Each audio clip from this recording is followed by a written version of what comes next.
Good morning students and welcome to today's lecture.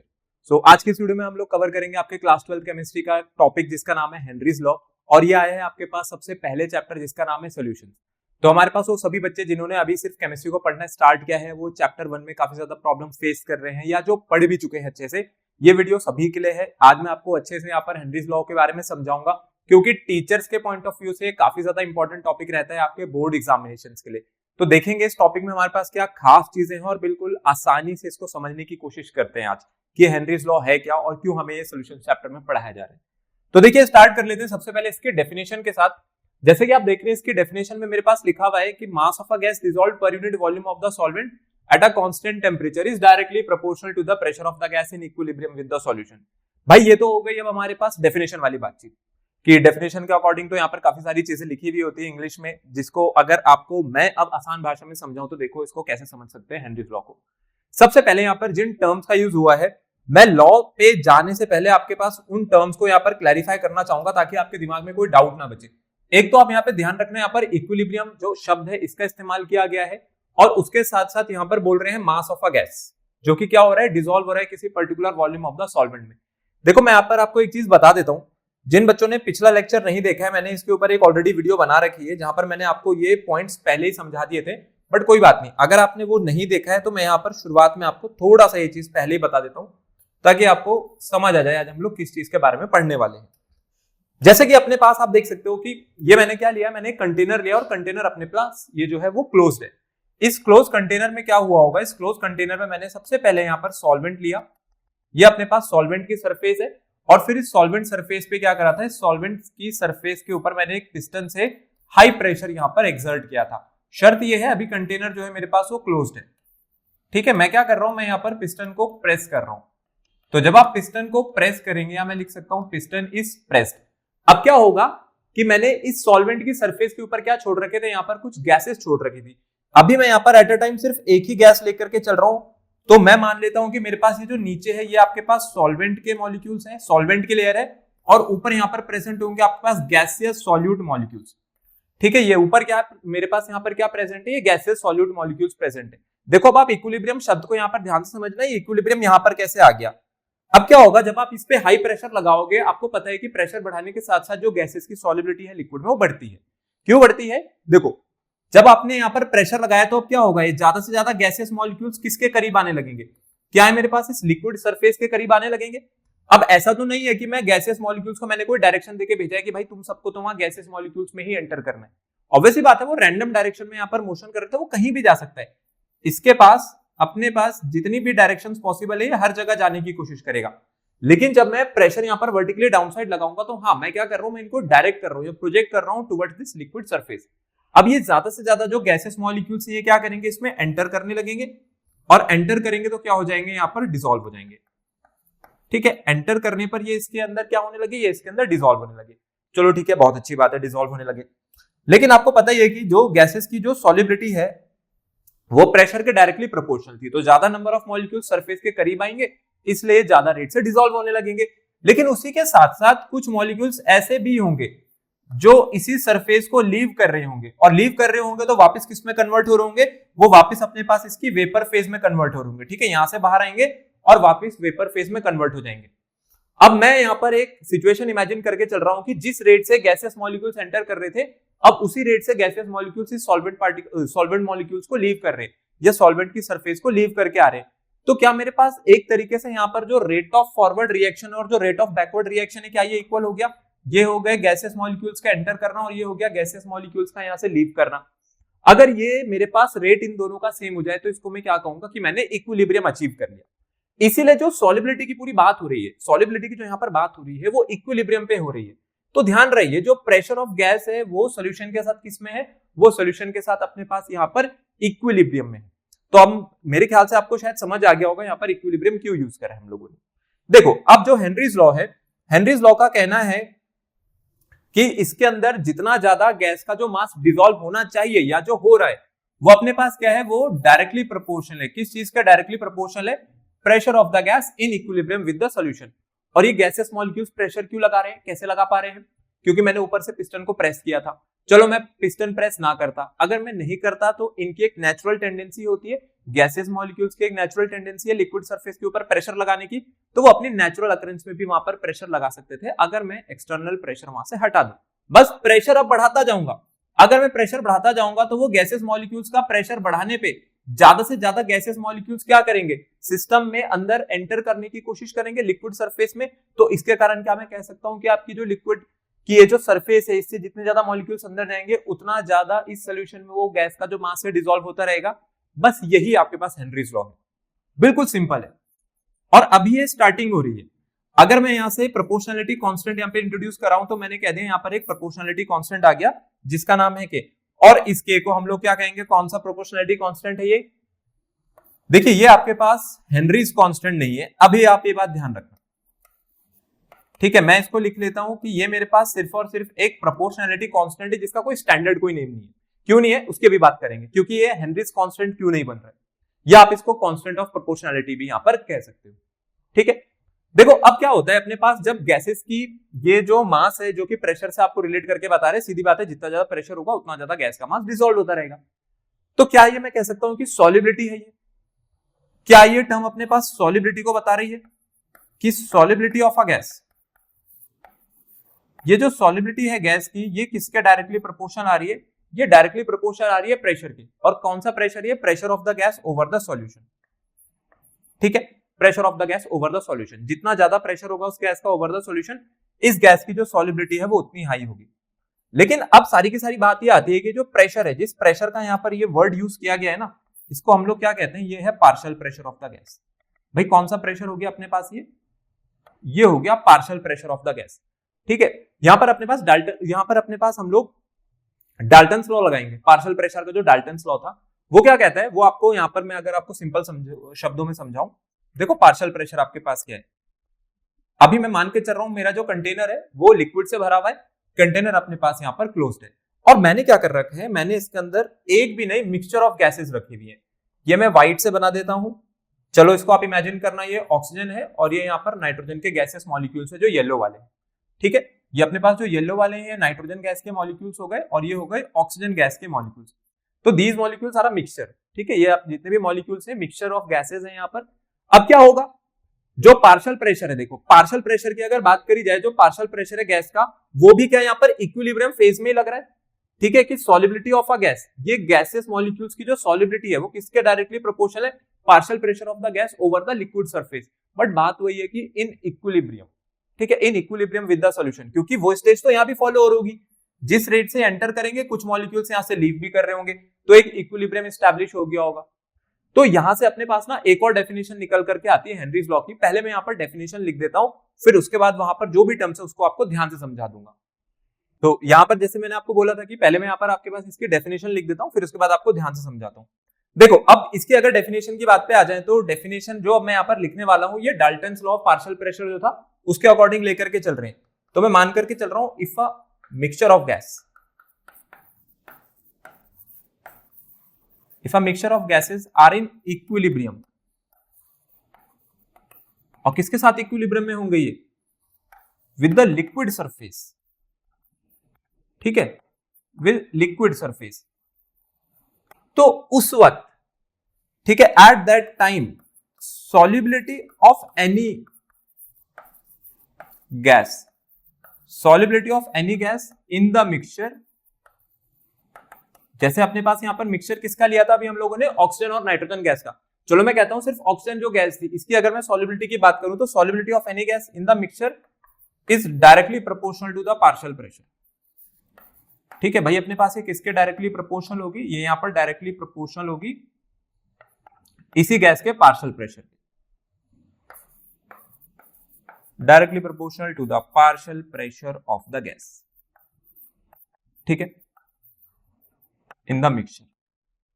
लेकिन यहां पर भी देखो कंडीशन वही है, कंडीशन क्या लेकर के चल रहे हैं हम लोग, इक्विलिब्रियम वाली। इसको कभी कोई भूलेगा नहीं कि इक्विलिब्रियम वाला जो अपने पास ये फैक्टर है ये हर जगह फॉलो होना चाहिए, ठीक है। तो ये हेनरीज लॉ की अब यहां से आपके पास स्टैंडर्ड डेफिनेशन आने जा रही है। जब मैंने यहां पर डाल्टन लॉ को भी लगाया कि अपने पास किसी भी गैस की जो सॉल्युबिलिटी है अगर वो मिक्सचर से भी तय करी जाएगी तो वो सॉल्युबिलिटी डायरेक्टली प्रोपोर्शनल आएगी, किसके डायरेक्टली प्रोपोर्शनल आएगी, partial pressure of that gas in the mixture, जो कि किस पे लगा रहा होगा, वो लिक्विड सरफेस पे लगा रहा होगा। अब गैसेस का आपको पता ही होगा कि गैसेस के लिए हम लोग जल्दी से मास को कंसिडर नहीं करते।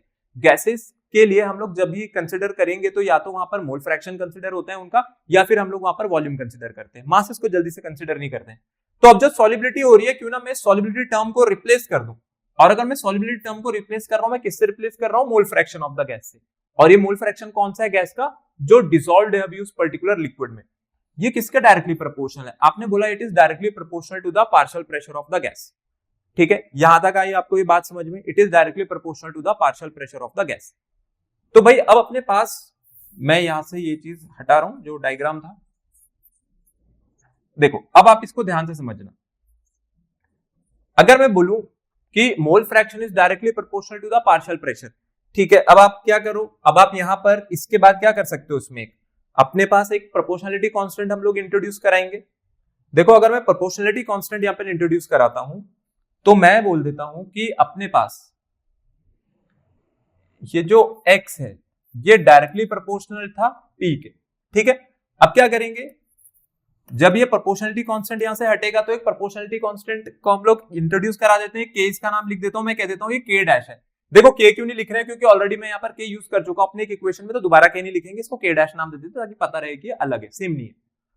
अगर मैं इसको इधर लेकर के आ जाऊं तो क्या ये x अपॉन k डैश हो जाएगा, मतलब mole fraction upon k dash. और मैं उसको ऐसे भी तो लिख सकता हूं कि 1/k dash into x equals to p। बताओ ये लिख सकते हैं या नहीं लिख सकते, या ये कुछ गलत लिख दिया मैंने?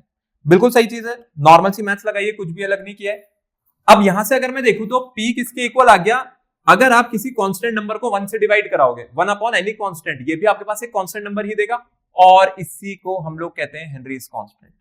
तो देखो अब आ गई आपके पास ये हेनरीज कांस्टेंट की स्टैंडर्ड इक्वेशन, जो कि है p equals to Henry's constant multiplied by the mole fraction, जिसमें अपने पास ये जो x है, ये x क्या है? ये x है अपने पास mole fraction of the gas. x क्या हो गया मेरे पास? यहां से x हो गया मोल फ्रैक्शन। किसका मोल फ्रैक्शन है? ये गैस का, जो कि क्या हो रहा होगा? डिसॉल्व हो रहा होगा। किसमें डिसॉल्व हो रहा है? लिक्विड सॉल्वेंट में। ठीक है, इक्विलिब्रियम वाली कंडीशन पे। और यहीं पर ये जो p है, ये p किसके इक्वल है? ये p हो गया आपके पास partial pressure of the gas. ठीक है, ये किसके इक्वल है अपने पास? Partial pressure of the gas के। तो क्या मैं कह सकता हूं कि mole fraction of gas dissolved in the liquid is directly proportional to the partial pressure of the gas over the solution. यही होती है आपके पास हेनरीज लॉ की स्टैंडर्ड डेफिनेशन। तो स्टार्ट हेनरीज लॉ यहां से हो रहा है, लेकिन उसको उसकी फाइनल इक्वेशन तक पहुंचाने के लिए किसका यूज किया गया है? उसको उसकी फाइनल इक्वेशन तक पहुंचाने के लिए हम लोगों ने यूज किया है किसका? डाल्टन्स लॉ का। ठीक है, Dalton's law of partial pressure का यूज किया गया है। तभी मैंने यहां पर ये स्टेटमेंट लिखी थी और आपको आपकी जो ये फाइनल इक्वेशन होती है, जो कि एनसीईआरटी में भी लिखी होती है, वहां तक पहुंचा दिया। ठीक है, पार्शियल प्रेशर तक इसको लेकर के आगे। और अगर आपसे कभी एग्जाम में पूछेंगे तो आपको भी यही लिख के आना है, ये सॉलिबिलिटी को ही डिनोट कर रहा है। Solubility means mole fraction. ठीक है, सॉलिबिलिटी क्या होगी, कैसे डिफाइन करेंगे सॉलिबिलिटी को? अमाउंट से तो करेंगे, मेरे ऊपर मैं अमाउंट को चाहे मास में नाप दूं, चाहे वॉल्यूम में नाप दूं, चाहे मोल फ्रैक्शन में नाप दूं। कहते हैं गैसेस को अगर आप मोल फ्रैक्शन में उसकी कंसंट्रेशन को एक्सप्रेस करोगे, वो ज्यादा better quantity as compare to mass. इसलिए भाई हम लोगों ने क्या करा है, यहाँ पर मोल फ्रैक्शन लिया है। तो ये रहता है अपने पास हेनरीज लॉ। ठीक है, जो कि one of the most important topic है, और ये आपके पास हेनरीज लॉ की ही स्टैंडर्ड डेफिनेशन है। ये आपकी बुक्स में भी लिखी हुई है, बाकी मैंने आपको ओरली ही बता दी है, और यही आपको वहां पर लिख करके भी आनी है। अगर हम लोग आगे चले, अब देखते हैं नेक्स्ट टॉपिक, जो कि रहता है अपने पास limitations of this Henry's law. ये जो हेनरीज लॉ अभी हम लोगों ने पढ़ा है, इसकी क्या क्या लिमिटेशंस है। लिमिटेशंस का मतलब है कि मेरे को क्या खास बात यहाँ पर ध्यान रखनी है जब भी मैं हेनरीज लॉ को देखूं कि वो कोई गैस फॉलो कर रही है नहीं फॉलो कर रही है। देखो सबसे पहले यहाँ पर लिखा है कि जो प्रेशर है वो कम होना चाहिए। ठीक है, अब प्रेशर कम क्यों रख रहे हैं? क्योंकि आपको पता है कि प्रेशर बढ़ाने से क्या होता है, प्रेशर बढ़ाने से जो गैसेस की सॉलिबिलिटी है वो बढ़ने लगती है। जैसा कि मैंने अभी थोड़ी देर पहले बात करी थी कि मैं प्रेशर बढ़ाऊंगा तो गैसेस की जो सॉलिबिलिटी है वो बढ़ने लगेगी, और अगर सॉलिबिलिटी बढ़ने लगेगी तो ऑब्वियसली बात है partial pressure of the gas. आप लोगों ने क्या कंसिडर किया है? आप लोगों ने कंसिडर किया है partial pressure of the gas. तो पार्शियल प्रेशर ऑफ गैस की जो मैं बात कर रहा हूं वो उसकी नेचुरल स्टेट में होना चाहिए, वहां पर कोई एक्सटर्नल फैक्टर उसको इन्फ्लुएंस ना करे। ठीक है, ये पार्शियल प्रेशर कोई बड़ी चीज नहीं है, ये सिंपल सी बात है। अगर मेरे पास मल्टीपल गैसेस यहाँ पर प्रेजेंट हैं तो वो अपने पास कोई गैस है ए, कोई गैस है बी, कोई गैस है सी। ठीक है, ये अलग अलग पार्शियल प्रेशर लगाएंगी इस कंटेनर की अपने पास वॉल्स पे। तो जो टोटल पार्शियल प्रेशर होगा वो किसके इक्वल होगा? P A plus P B plus P C. ठीक है, मैंने कोई प्रेशर नहीं लगा रखा है, गैसेस की जो नेचुरल एबिलिटी है, जो कि वो प्रेशर एक्सर्ट करेंगी इसकी वॉल्स पे, बस वो वाला प्रेशर है। इसी को हम लोग पार्शियल प्रेशर कहते हैं। यही आपके पास Dalton's law of partial pressure में भी था, ठीक है। ये मिक्सचर है आपके पास गैसेस का। अब ये जो पार्शियल प्रेशर ऑफ गैस है, अगर मैं एक्सटर्नल प्रेशर बढ़ा दूं तो हाई प्रेशर पर क्या होगा, हाई प्रेशर से जो आपके पास से जो लॉ है उसकी एक्यूरेसी कम हो जाएगी। क्यों? क्योंकि वहां पे लिखा हुआ है कि जो प्रोपोर्शनलिटी कांस्टेंट है उसके अंदर कंसीडरेबल डेविएशंस आ जाती है। वो तो ऑब्वियस ही बात है, आनी है, क्योंकि जो वो आपके पास प्रोपोर्शनलिटी कांस्टेंट यहाँ पर यूज किया था ना हम लोगों ने, विच इज हेनरीज कांस्टेंट, ठीक है। चाहे आप ये वाला बोल दो, चाहे आप सबसे पहले वाला बोल दो, आपको एक ये भी तो पढ़ा है m equals to k into p। ये जो दोनों ही आपके पास कांस्टेंट यहाँ पर यूज हो रहे हैं ना, ये पता है आपको किस चीज पे डिपेंड करते हैं? ये असलियत में डिपेंड करते हैं अपने पास नेचर ऑफ गैस पे, ठीक है। ये किस चीज पे डिपेंड करते हैं? मेरे पास नेचर ऑफ गैस पे, कि गैसेस जो नेचर है वो कैसे है। तो ऑब्वियस ही बात है कि मैं यहाँ पर प्रेशर के साथ छेड़छाड़ नहीं करूंगा, नहीं तो ये जो कांस्टेंट है इनकी वैल्यू में जो डेविएशन है आपको देखने को मिलेंगे, या आपको लगे कि भाई ये लॉ तो फॉलो भी नहीं हो रहा है, या इसकी जो एक्यूरेसी है वो कम हो रही है। दूसरी बात है जो टेम्परेचर है, कह रहे हैं टेम्परेचर कम नहीं होना चाहिए। अब ये क्यों कम नहीं होना चाहिए? क्योंकि आपको पता ही है कि जो सॉलिबिलिटी है गैसेस की वो टेम्परेचर के इनवर्सली प्रोपोर्शनल होती है, उल्टा चलती है। टेम्परेचर कम करने पे सॉलिबिलिटी बढ़ जाएगी, अगर टेम्परेचर कम कर देंगे तो सॉलिबिलिटी बढ़ने लगेगी। सॉलिबिलिटी बढ़ने का मतलब है कि अगर मोल फ्रैक्शन बढ़ रहा है तो ऑब्वियसली बात है जो पार्शियल प्रेशर है गैस का वो भी बढ़ना चाहिए। लेकिन आपने अगर टेम्परेचर कम कर दिया तो ये गैसेस जो मोल फ्रैक्शन है ना, ये क्या हो जाएगा, ये बढ़ने लग जाएगा। बट उसके पीछे रीजन प्रेशर नहीं है, उसके पीछे रीजन क्या था आपके पास? वो टेम्परेचर। तो हो सकता है वहां से भी जब आप ये हेनरीज कांस्टेंट की वैल्यू निकालो तो ये गलत आ जाए, आपके लिए गलत आ जाए, मेरे लिए कुछ और आएगी, आपके लिए कुछ और आएगी। क्यों? क्योंकि मैंने टेम्परेचर कुछ और रखा होगा, आपने टेम्परेचर कुछ और रखा होगा। तो इसीलिए जो टेम्परेचर होते हैं यहाँ पर वो हमेशा कांस्टेंट रखे जाते हैं। चाहे इस एक्सपेरिमेंट को कोई इंडियन लैब में करे, चाहे कोई जर्मनी की, फ्रांस की लैब में करे, वो अपने पास सेम आना चाहिए, ठीक है। अलग अलग टेम्परेचर रखेंगे तो ऑब्वियसली बात है वो जो आपके पास हेनरीज कांस्टेंट है उसकी वैल्यूज अलग अलग निकलने लगेंगी, ठीक। इसलिए मैंने बोला नेचर ऑफ गैस पे डिपेंड करेगा, तो मुझे एक्सटर्नल फैक्टर्स का ध्यान रखना है। थर्ड कंडीशन पे आ जाते हैं कि the gas is not highly soluble. जो गैस की सॉल्युबिलिटी है वो ज्यादा नहीं होनी चाहिए, और ना ही जो आपकी गैस है, जो कि one of the most important factor है, ये जो आपकी गैस है ये केमिकली रिएक्ट नहीं करनी चाहिए सॉल्वेंट के साथ। क्यों नहीं करनी चाहिए? क्योंकि अगर ये केमिकली रिएक्ट कर गई तो या तो गैस उसके अंदर जाकर के डिसोसिएट होगी या फिर एसोसिएट होगी, ठीक है। डिसोसिएट होने का मतलब क्या होता है? आयंस की फॉर्म में टूटना, और एसोसिएट होने का मतलब क्या होता है? सॉल्वेंट मॉलिक्यूल्स के साथ ही जुड़ करके कोई नया कंपाउंड बना देना। तो ना ही डिसोसिएशन होना चाहिए, ना ही एसोसिएशन होना चाहिए, क्योंकि इससे क्या होगा, इससे जो आपके पास प्योर जो गैसेस मॉलिक्यूल्स थे वो क्या हो जाएंगे, वो किसी कंपाउंड का रूप लेने लगेंगे अगर वो एसोसिएट हो रहे थे। और अगर वो डिसोसिएट होंगे तो वो जाकर के लिक्विड मॉलिक्यूल्स में ही स्टक हो जाएंगे, ठीक है, जो कि आपके इक्विलिब्रियम को भी खराब करेंगे। और उसी के साथ साथ ये जो हेनरीज कांस्टेंट की वैल्यू आप निकालना चाहते थे, जो कि मोल फ्रैक्शन पे डिपेंड करती है, अब ये फिर से गलत आने लगेगी, ठीक है। ना ही डिसोसिएशन होना चाहिए और ना ही एसोसिएशन होना चाहिए, तो दोनों ही चीजें यहाँ पर नहीं होनी चाहिए। तो ये है अपने पास लिमिटेशन जिनका हमें ध्यान रखना है कि अगर ऐसी कई कंडीशंस मुझे मिल जाए तो ऑब्वियसली बात है जो हेनरीज लॉ है उसमें आपको डेविएशंस हमेशा देखने को मिलेगी। तो इसी के साथ आगे बढ़ते हैं अगले टॉपिक पे। अब देख लेते हैं आपका अगला टॉपिक। चलो नेक्स्ट टॉपिक पे चलते हैं। अगला टॉपिक अब आपके पास आ रहा है यहाँ पर एप्लीकेशंस ऑफ हेनरीज लॉ। ये जो हेनरीज लॉ मतलब हमें पढ़ाया जा रहा है, पढ़ाया क्यों जा रहा है, और हेनरीज लॉ का क्या काम है इस पूरी केमिस्ट्री में। देखो यहाँ से जो एप्लीकेशंस है, एप्लीकेशन से क्वेश्चन आने के चांसेस काफी ज्यादा रहते हैं, क्योंकि यहाँ से क्वेश्चन आता है आपके कॉन्सेप्चुअल बेस, ठीक है, हेनरीज लॉ से खासकर। इसलिए अब मैं आपको जो ये एप्लीकेशन सिखाऊंगा यहाँ पे, एप्लीकेशंस को आप ध्यान से समझना कि मैं आप लोगों को एप्लीकेशंस में क्या क्या चीजें इंपॉर्टेंट यहाँ पर बता रहा हूँ। देखो इसकी जो पहली इंपॉर्टेंस है वो ये है कि इसको हम लोग किस में यूज कर सकते हैं, in the production of carbonated beverages. Carbonated beverages मतलब वो सभी ड्रिंक्स जिसमें आपने क्या कर रखा है, आपने CO2 इंट्रैप कर रखी है। तो ड्रिंक्स कंटेनिंग CO2, ठीक है। यहां पर क्या होगा, जो CO2 है वो आपके लिक्विड सोल्यूशन में इंट्रैप हो रखी है। आप मार्केट से कोई भी सॉफ्ट ड्रिंक उठा सकते हो, जितने भी सॉफ्ट ड्रिंक्स आपके पास हैं, इंक्लूडिंग जो आपके पास बियर होती है, शैंपेन होती है, उन सब में भी ये CO2 ही इंट्रैप होती है। क्योंकि देखो इसको क्यों यूज करते हैं, वैसे मैं इसको पहले भी कवर कर चुका हूं पिछली वीडियो में, पर मैं फिर से बता देता हूं जो बच्चे नया देख रहे हैं। आपके पास जब ये CO2 है, जब ये वाटर के पास जाएगी तो CO2 और वाटर मिल करके ना कार्बोनिक एसिड बना देते हैं, H2CO3, ये बन गया आपके पास कार्बोनिक एसिड, ठीक है। लेकिन नॉर्मल में तो बनेगा नहीं कि अब मैं घर में अगर मैं पानी का ग्लास लो उसमें फूंक मारने लग जाऊं तो क्या होगा, फूंक मारने से कहीं वो कार्बोनिक एसिड थोड़ी बना देगा। इसके पीछे एक कंडीशन होती है, और वो कंडीशन क्या होती है कि जो प्रेशर है वो हाई होना चाहिए। हाई प्रेशर पर ही CO2 वाटर में डिसॉल्व होकर के क्या बना सकती है, कार्बोनिक एसिड बना सकती है। इसीलिए जितनी भी बॉटल्स आप देखते हो उनकी जब कैप है वो बिल्कुल हाई प्रेशर पे सील करते हो। जैसे आप वो कैप ओपन करते हो, क्या आपने ये चीज नोटिस करी है, ये मेरे पास जैसे बॉटल है, इस बॉटल पर यहाँ पर कैप लगी हुई होगी, जैसे ये कैप ओपन होगी, कैप ओपन होते ही क्या होता है, क्या आपने नोटिस किया है, कैप ओपन होते ही ये जो आपका लिक्विड सोल्यूशन है, इसको कभी भी हम लोग बिल्कुल यहां तक नहीं भरते हैं कि मैंने बिल्कुल कैप तक भर गया। ये ऊपर क्या छोड़ देते हैं, यहां पर ये ऊपर छोड़ देते हैं अपने पास एयर गैप। अब ये क्योंकि छोड़ा होता है, जैसे आप कैप ओपन करोगे वैसे कैसा साउंड आएगा, आपको एक फिजी साउंड आएगा, ठीक है, वो एक फिज करके साउंड आती है। अब ये जो फिज करके साउंड आ रही है, ये क्या बता रही है कि इसके अंदर जो CO2 आपने भर रखी थी, अब वो CO2 क्या होने लगी है, वो बाहर आने लगी है, क्योंकि CO2 तब तक एंट्रैप रहेगी जब तक प्रेशर हाई है, और आपने तो प्रेशर रिलीज कर दिया, तो कार्बोनिक एसिड ने वापस जो CO2 है वो बाहर छोड़नी शुरू कर दी है, उस लिक्विड सॉल्यूशन से CO2 बाहर आने लगी। और जब CO2 बाहर आएगी तो वो कैसे बाहर आती है, वो बाहर आती है बाय फॉर्मिंग द बबल्स, ठीक है, बबल्स की फॉर्मेशन के साथ। बाकी CO2 का एक टेस्ट भी होता था लैब में, आपको समझाया होगा उसके बारे में, जिसका नाम ब्रिस्क एफरवेसेंस होता था, ठीक है, वो ब्रिस्क एफरवेसेंस भी यही होता है, बबल्स होते हैं, बबल्स आपको निकलते हुए दिखेंगे और एक फिज साउंड आता है जो कि CO2 की प्रेजेंस को अपने पास डिटेक्ट करता है।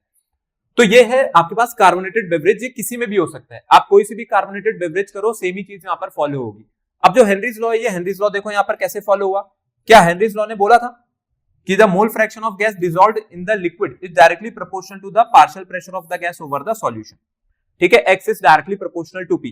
तो जो मोल फ्रैक्शन है, मोल फ्रैक्शन का मतलब, अगर मैं मोल फ्रैक्शन की ही बात करूं, मोल फ्रैक्शन ऑफ सब्सटेंस है, ये किसके इक्वल आएगा, number of moles of A upon number of moles of A plus number of moles of B, मतलब टोटल नंबर ऑफ मोल्स। तो सीधी सी बात है, अगर मोल फ्रैक्शन मेरे को हाई करना है तो मेरे को Na की वैल्यू यहां पर हाई करनी पड़ेगी, ठीक है, जितना ज्यादा मोल फ्रैक्शन है उतनी ज्यादा नंबर ऑफ मोल्स इसके गैस के डिसॉल्व हो रखे होंगे, और मोल्स कब ज्यादा डिसॉल्व होंगे, जब उसका मास ज्यादा डिसॉल्व होगा। तो सारी चीजें कोरिलेटेड है, इसमें अलग कुछ भी नहीं है, ठीक है।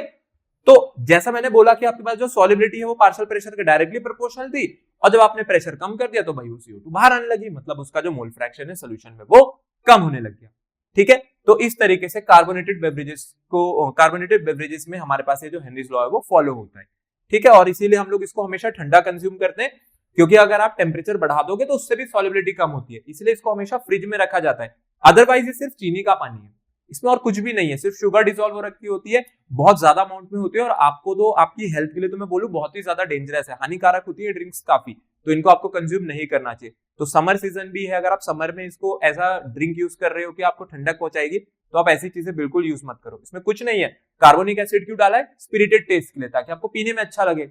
वो जो थोड़ा सा जलता हुआ टेस्ट आता है ना, जो आपको बढ़िया लगता है, वो कार्बोनिक एसिड के कारण है। अगर इसको हटा दे तो ये कुछ नहीं है, इसमें सिर्फ चीनी है, पानी में घुली है, और आपको क्या कर दिया, उसमें आर्टिफिशियल फ्लेवर डाल दिए। जो वो आर्टिफिशियल फ्लेवर्स है, वो ऑरेंज का हो सकता है, वो स्ट्रॉबेरी हो सकता है, वो लेमन हो सकता है, वो एप्पल, कुछ भी हो सकता है। वो जस्ट आपको दिखने में या टेस्ट में अच्छा लग सकता है, बट हेल्थ वाइज काफी खराब है। चलो आगे बढ़ते हैं। अगली इसकी जो इंपॉर्टेंस है आपके पास वो आ रही है डीप सी डाइविंग और स्कूबा डाइविंग। चलो भाई स्कूबा डाइविंग की बात कर लेते हैं। स्कूबा डाइविंग का सभी को बहुत शौक होता है, स्कूबा डाइविंग देखने में भी अच्छी लगती है, और खासकर हो सकता है आप में से कुछ बच्चों ने क्या पता कभी स्कूबा डाइविंग करी होगी। चलो अब स्कूबा डाइविंग के कॉन्सेप्ट को समझते हैं कि स्कूबा डाइविंग में हो क्या रहा होगा और ये कैसे काम कर रहा है। देखो आप एक चीज यहां पे समझो कि अपने पास ये वाटर सरफेस है, ठीक है, ये क्या है मेरे पास, वाटर सरफेस। जब आप एंटर करोगे तो आप यहीं से तो एंटर करोगे, कहां से एंटर करोगे, पॉइंट ए से। ये पॉइंट ए हो गया मेरे पास एंट्री पॉइंट। फिर क्या होगा, फिर धीरे धीरे धीरे धीरे आप स्कूबा डाइविंग करते हुए वाटर में डेप्थ में जाओगे, और मैं कहता हूं आप कहां तक पहुंच गए, आप पहुंच गए पॉइंट बी तक, ठीक। फिर क्या होगा, फिर कुछ देर बाद जब आप यहां पर पूरा घूम फिर लोगे, आपने अच्छा खासा मजा उठा लिया है, उसके बाद आप वापस आ जाओगे वाटर की सरफेस पे, और इसको मैंने नाम दे दिया यहां पर पॉइंट सी, ठीक है। अच्छा पॉइंट ए और पॉइंट सी दोनों कहां पर लाई कर रहे हैं, दोनों लाई कर रहे हैं वाटर की सरफेस पे। अब आपको पता होगा कि जैसे जैसे मैं डेप्थ में नीचे की तरफ जाता हूं तो प्रेशर बढ़ता है या कम होता है पानी में, ऑब्वियसली बात है बढ़ता है, ठीक है, इसलिए ज्यादा डेप्थ तक जा भी नहीं सकते, ज्यादा डेप्थ तक जाना मना भी होता है। आपने कभी अगर फील करा होगा तो आपके सबसे पहले जो प्रेशर है वो कानों के नीचे आपको फील होने लगेगा, ठीक है, यहाँ पर आपको लगेगा कि जो प्रेशर है बढ़ रहा है, कि मेरे को कोई ऐसा लग रहा है कि मेरे एयर प्रेस कर रहा है। क्यों, क्योंकि जब जब आप डेप्थ में जाओगे तो उससे प्रेशर बढ़ता है। तो क्या मैं कह सकता हूं कि pressure at point B is greater than pressure at point A और पॉइंट सी, ठीक है, क्योंकि दोनों सेम ही है तो इन पे तो बराबर ही होगा, यहां पर प्रेशर बहुत हाई है। अब आप इस कंडीशन को समझो, जब आप स्कूबा डाइविंग करते हो, स्कूबा डाइविंग करते हुए सबसे पहली बात तो क्या है, आपके पास क्या होगा, आपके पास होगा एक गैस सिलेंडर, ठीक है। जब आप स्कूबा डाइविंग करोगे तो आप क्या ले जाओगे, आप ले जाओगे अपने पास एक गैस सिलेंडर। अभी जो गैस सिलेंडर पहले होता था, अभी मैं मॉडर्न डेज की बात नहीं कर रहा हूं, जो पहले जो गैस सिलेंडर होता था इसमें दो गैसेस अपने पास यूज होती थी। देखो यहां पर जो दो गैसेस आपके पास यूज हो रही है, एक होती थी इसमें नाइट्रोजन और एक होती थी इसमें ऑक्सीजन। 68% यहाँ पर नाइट्रोजन होती थी और ऑन एन एवरेज मैं आपको लगभग बता रहा हूं, इसके अंदर 32% हुआ करती थी अपने पास ऑक्सीजन गैस। ठीक है, तो जब आप ये गैस सिलेंडर से जब आप एयर इनहेल करोगे या गैस इनहेल करोगे तो आपके ब्लड स्ट्रीम में दोनों गैसेस जा रही हैं। कौन कौन सी गैसेस जा रही हैं आपके ब्लड स्ट्रीम में? आपके ब्लड में नाइट्रोजन भी जा रहा है और आपके ब्लड में कौन जा रही है? आपके ब्लड में ऑक्सीजन भी जा रही है। ऑब्वियसली बात है, ऑक्सीजन की जरूरत है मेरे को, ऑक्सीजन की जरूरत है रेस्पिरेशन के लिए। ठीक है, आप सांस लोगे फिर उसके बाद CO2 बाहर छोड़ोगे, तो आपकी बॉडी अगर रेस्पिरेट कर रही है तो वो ऑक्सीजन की हेल्प पे कर रही है। बाकी जो नाइट्रोजन होती है, नाइट्रोजन को हमारी बॉडी काफी सारे पर्पसेस के लिए यूज करती है, इंक्लूडिंग मेटाबॉलिज्म। बट हाँ, ये है कि नाइट्रोजन अगर ब्लड में एक्सेस हो जाए तो देखो एक्सेस होने से क्या होगा। जब आप पॉइंट ए पर थे, पहले मैं शुरुआत करता हूं कि होगा क्या। जब आप पॉइंट ए पर हो तो यहां पर प्रेशर लो है।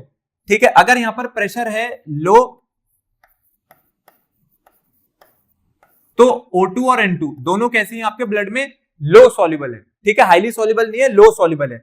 लेकिन जब आप पॉइंट बी पर आए, अब पॉइंट बी पर आते ही क्या होगा? पॉइंट बी पर दोनों ही गैसेस हाईली सॉल्युबल हो गई। कौन कौन हाईली सॉल्युबल हो गया?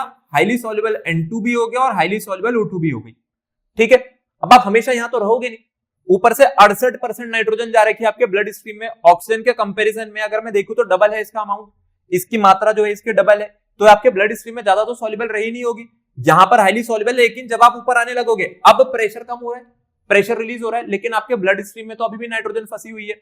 और अगर वो आपके ब्लड स्ट्रीम में नाइट्रोजन फंसी हुई है तो वो क्या करेगी? वो बाहर आने की कोशिश करेगी, क्योंकि भाई 32% ऑक्सीजन डिसॉल्व तो कर लिया ब्लड ने।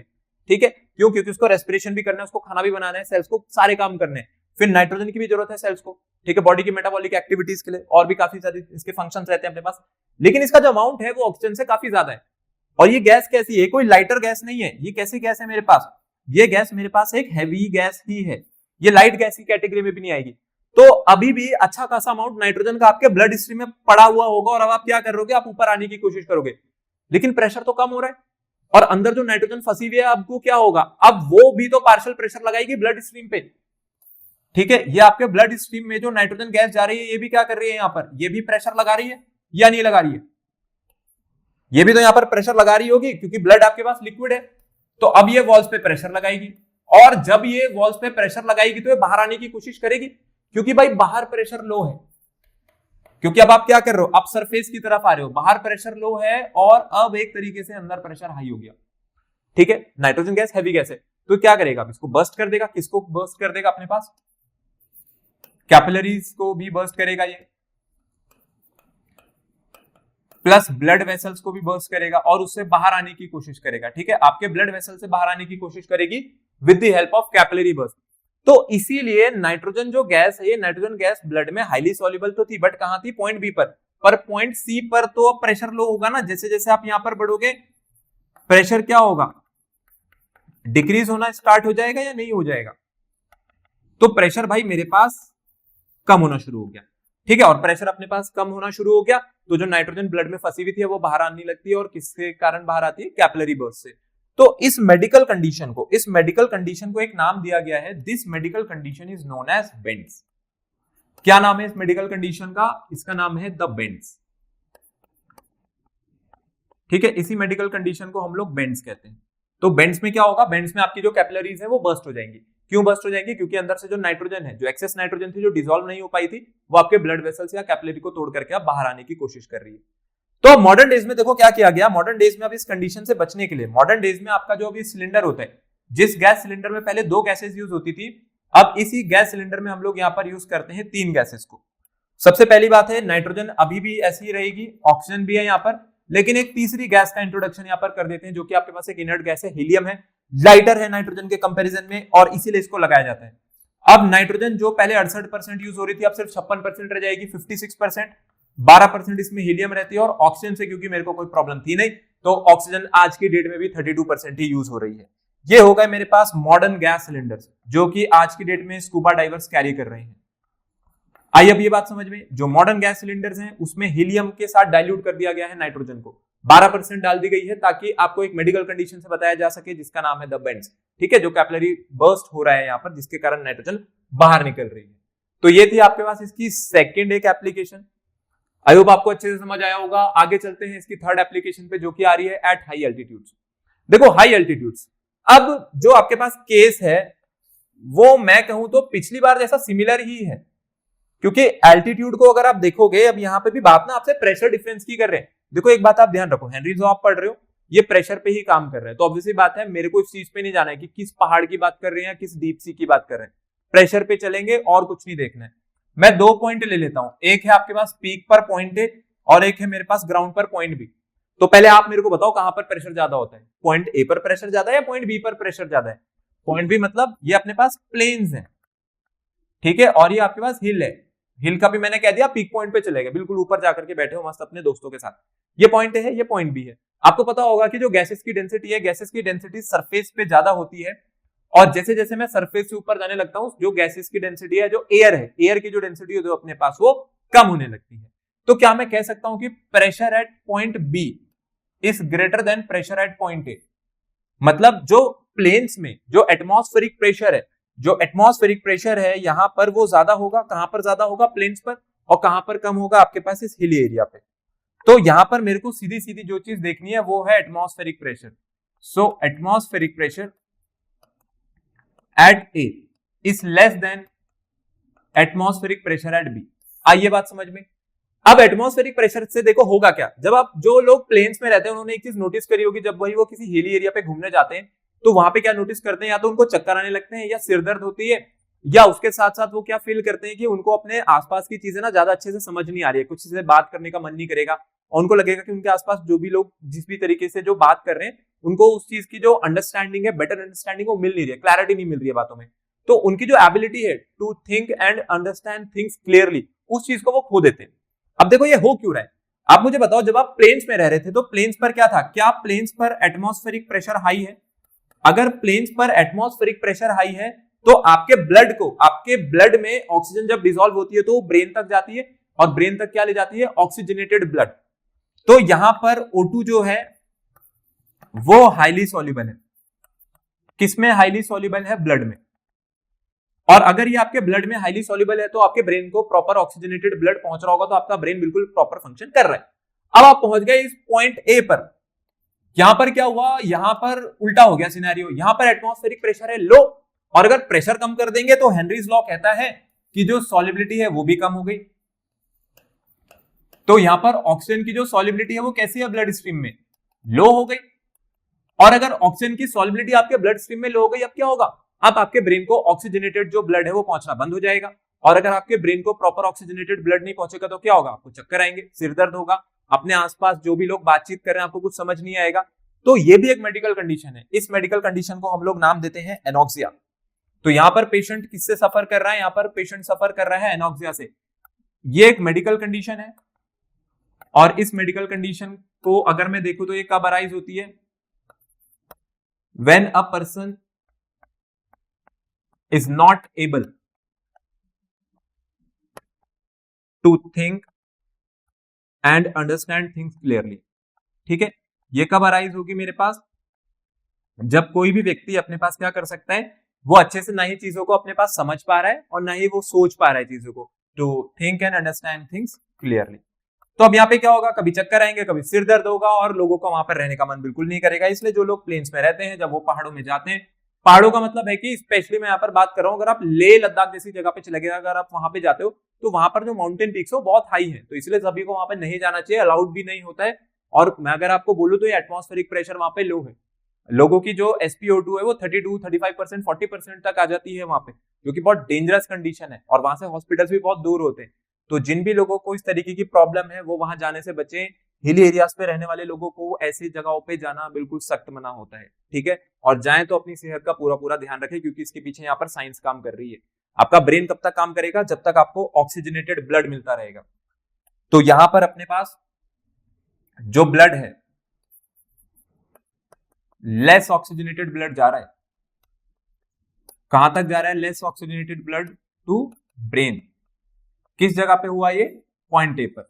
और अगर कम ऑक्सीजनेटेड ब्लड गया ब्रेन को, तो ब्रेन ने फिर प्रॉपर फंक्शन नहीं किया, और इसी के कारण यहाँ पर एनोक्सिया जो है वो अराइज हो गया। तो ये थी अपने पास इसकी third application at high altitudes वाली, और इसी के साथ आज हमारा ये जो हेनरीज लॉ वाला टॉपिक है यहाँ पे खत्म होता है। तो आई होप आपकी आज आपको ये वीडियो में काफी ज्यादा एक बेटर अंडरस्टैंडिंग मिली होगी अपने इस टॉपिक की, और अगर में से कुछ मिस हो गया होगा तो आप बता सकते हैं। बाकी हम लोग जल्दी ही मिलेंगे हमारे नेक्स्ट वीडियोस में या कुछ सेशंस में, जिसमें मैं आपको प्रॉपरली क्वेश्चंस कराऊंगा हर टॉपिक्स के, ठीक है। तो उससे पहले आप अपना थ्योरी पार्ट क्लियर कर लें, बाकी जल्दी मिलते हैं हमारी एक नेक्स्ट वीडियो में।